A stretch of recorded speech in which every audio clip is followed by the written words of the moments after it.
पति पक्ष को परेशान करने के लिए या फिर बदला लेने के लिए अगर दहेज केस लगाया है तो फिर दहेज केस खारिज हो जाएगा, ऐसा सुप्रीम कोर्ट कह रहा है जजमेंट के थ्रू। और ये जजमेंट अभी का है 15 जनवरी 2025 का, नए साल का। लेकिन पति ये साबित करेगा कैसे कि मेरे को परेशान करने के लिए किया जा रहा है या फिर हमसे कोई दुश्मनी निकालने के लिए किया जा रहा है।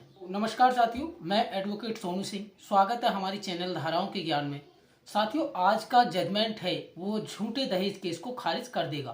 तो इसका तरीका भी जजमेंट के अंदर बताया गया है। मैं आपको स्टार्टिंग से बता देता हूँ। देखो, ये जो मामला था, इस मामले को बंदा हाई कोर्ट में लेकर गया ओएस करवाने के लिए, और जो मामला था वो लव मैरिज का था। अब आप जानते हैं कि अपनी जात की लड़की के साथ भी हो सकता है या फिर अदर जात के साथ भी हो सकता है, एंड दूसरी जाति की लड़की के साथ भी हो सकता है। ये भी कुछ ऐसा ही सीन था। साथियों, पॉइंट नंबर 3 पर चले जाते हैं हम। ये अपील आपराधिक कार्रवाई से उत्पन्न होती है भारतीय दंड संहिता की धारा 498A 504 506 के तहत शुरू किया गया। भारतीय दंड संहिता 1860 एक धारा 3 सबसेक्शन R 3 सबसेक्शन 1 S और 3 सबसेक्शन A अनुसूचित जाति और अनुसूचित जाति जनजाति के अत्याचार निवारण अधिनियम, धारा 3 दहेज निषेध अधिनियम 1961 की धारा 4 और 3 अपीलकर्ताओं ने उच्च न्यायालय का दरवाजा खटखटाया था। शुरू की गई आपराधिक कार्यवाही को रद्द करना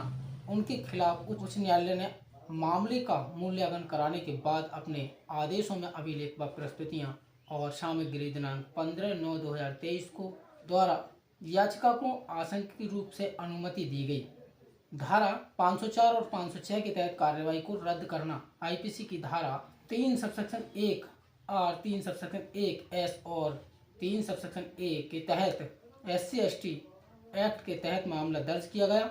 हालांकि आपराधिक मामले को रद्द करने से इनकार कर दिया। आईपीसी की धारा 498A से संबंधित कार्रवाई और डीपी अधिनियम की धारा 3 और 4 इसके असंतुष्ट परिणाम अपीलकर्ता ने अब इस मामले में अपील दायर की। उच्च न्यायालय द्वारा आदेश रद्द करने से इनकार करने को चुनौती देते हुए, यानी कि जो अपील करता है, जो लड़का है, अब आ गया है सुप्रीम कोर्ट के अंदर। भाई हाई कोर्ट ने तो आधी धाराएं हटा दी, क्वैश कर दिया, लेकिन आधा मामला अभी बाकी है। अब यहाँ पे जो बात रखी है सुप्रीम कोर्ट के अंदर, मैं वो चीज दिखा देता हूँ, यानी कि मामले के तथ्य क्या थे। पॉइंट नंबर 5 पर चले जाते हैं साथियों। मामले के तथ्य से पता चलता है कि शिकायतकर्ता ने कथित तौर पर क्रूरता और उत्पीड़न के आरोप शिकायतकर्ता ने आरोप लगाया कि शादी के समय एक स्विफ्ट कार 80 लाख की सोने की चैन, ग्राम 1 अंगूठी और एक कंगन जिसका वजन लगभग 50 ग्राम है, अन्य उपहारों के अलावा ग्राम भी दिए गए और विवाह संपन्न हुआ 45 लाख रुपए की लागत से किया गया था। दावा किया गया कि वह अनुसूचित जाति से संबंधित है कि जबकि पति ब्राह्मण जाति का था और वे एक दूसरे के प्यार में पड़ गए और उसके बाद विवाह। उसने आगे दावा किया कि उसके पिता ने भुगतान किया था पति को किराए के लिए कई रकम उसकी विदेशी उसके द्वारा की मांग पर याचिकाएं। यदि यह भी आरोप है कि वह शराब और नशीली दवाओं का आदी था और उसे मानसिक रूप से परेशान करते थे। इसके अलावा ससुराल वाले उसे परेशान भी किया जाता था और जाति आधारित भी बनाया जाता था। जब भी वे उनसे मिलने जाते थे तो वे टिप्पणियां करते थे, जाति सूचक शब्द भी बोलते थे और टिप्पणियां करते थे। ये आरोप लगाया है।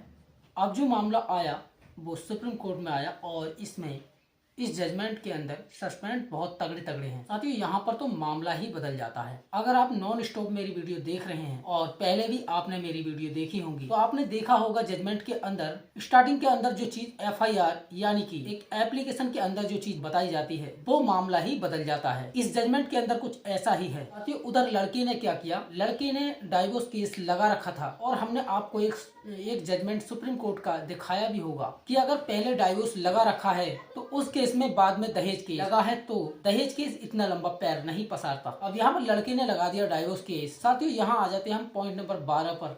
देखिए साथियों, यह बात इस न्यायालय के संज्ञान में गई कि अतिरिक्त तथ्यों को रिकॉर्ड पर रखकर दस्तावेजों से पता चलता है कि द्वितीय अतिरिक्त प्रधान न्यायाधीश की अदालत मैसूरू की पारिवारिक अदालत ने तलाक को मंजूरी दे दी। अपीलकर्ता पति द्वारा दायर याचिका दिनांक 19/8/2023 के आदेश के अनुसार पारिवारिक न्यायालय ने इस आधार पर तलाक आदेश पारित कर दिया। क्रूरता ये माना कि शिकायतकर्ता यह उपहार देने के संबंध में झूठे आरोप लगाए, शादी के दौरान कार और वित्तीय सहायता प्रदान करना, पति की विदेश यात्राओं के लिए उसके पिता द्वारा दिया गया धन, पारिवारिक न्यायालय द्वारा ये भी देखा गया है कि उसके समक्ष रखे गए साक्ष्यों से निष्कर्ष निकलता है कि पति पर नशे का आदि होने के आरोप सेक्स पागल केवल लेने के लिए बनाया गया।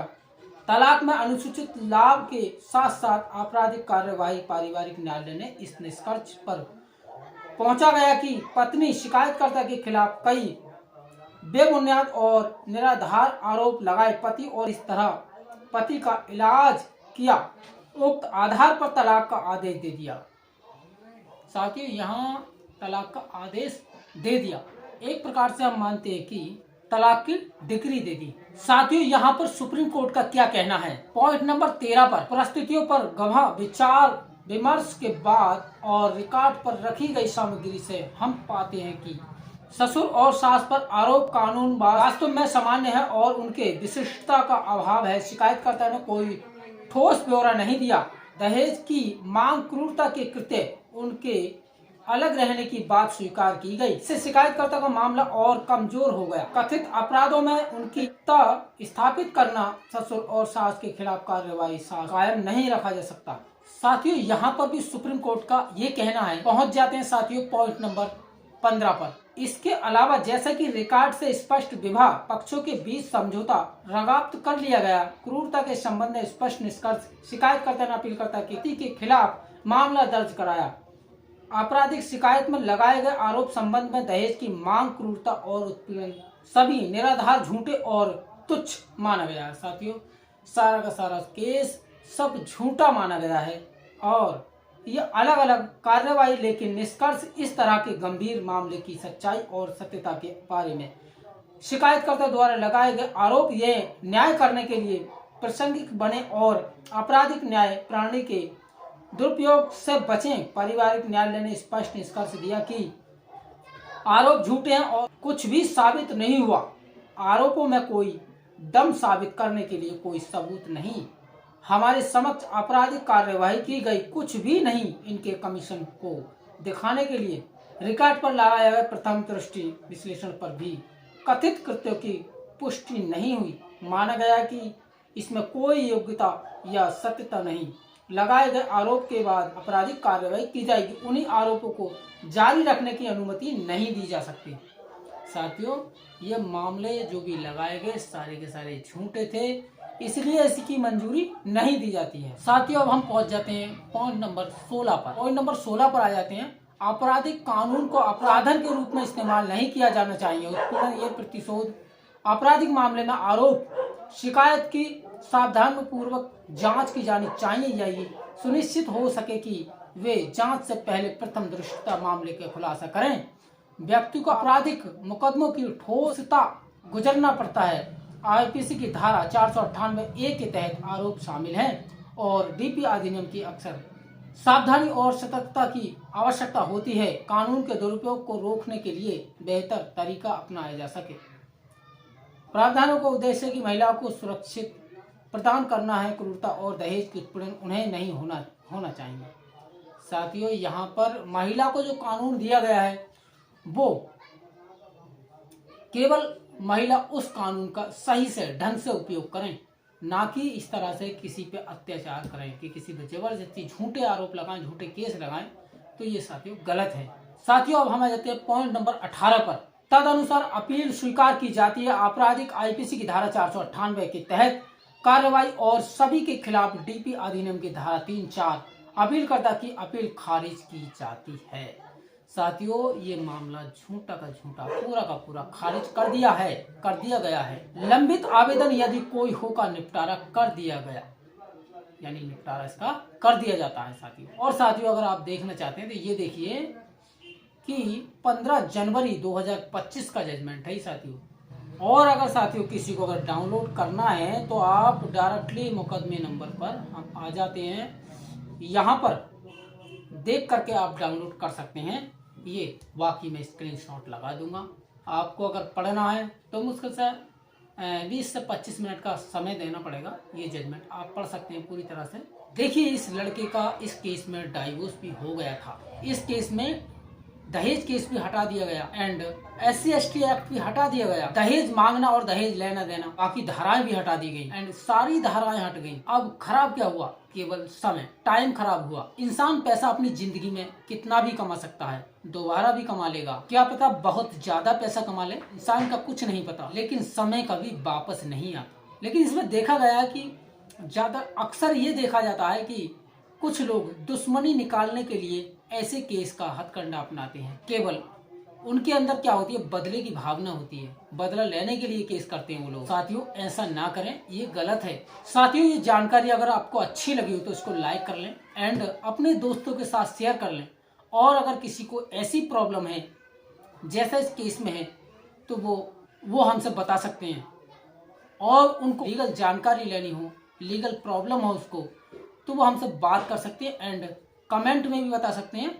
और साथियों, अगर ये जानकारी आपको अच्छी लगी हो तो इसको लाइक कर लें एंड अपने दोस्तों के साथ शेयर कर लें। अगर किसी को ऐसी दिक्कत है दहेज के मुकदमे की कोई प्रॉब्लम है और दहेज का केस खत्म नहीं हो पा रहा है, झूठा केस है, तो आप हमसे कांटेक्ट कर सकते हैं एंड कमेंट बॉक्स में भी बता सकते हैं। और पर्सनली अगर आप बात करना चाहते हैं तो आपको डिस्क्रिप्शन में हमारा व्हाट्सएप नंबर मिल जाएगा। आप उस व्हाट्सएप नंबर पर हमसे बात कर सकते हैं, कांटेक्ट कर सकते हैं। तो साथियों, उम्मीद करता हूँ ये जानकारी आपको बहुत अच्छी लगी होगी। साथियों, मिलते हैं फिर किसी अन्य नेक्स्ट लीगल जानकारी के साथ में। और साथियों, अभी तक आपने हमारा चैनल सब्सक्राइब नहीं किया है तो प्लीज़ इसको सब्सक्राइब कर लें ताकि आपको लीगल जानकारी मिल सके पूरी तरह से। तो साथियों, फिर मिलते हैं किसी नेक्स्ट लीगल जानकारी के साथ में। तब तक के लिए जय हिंद।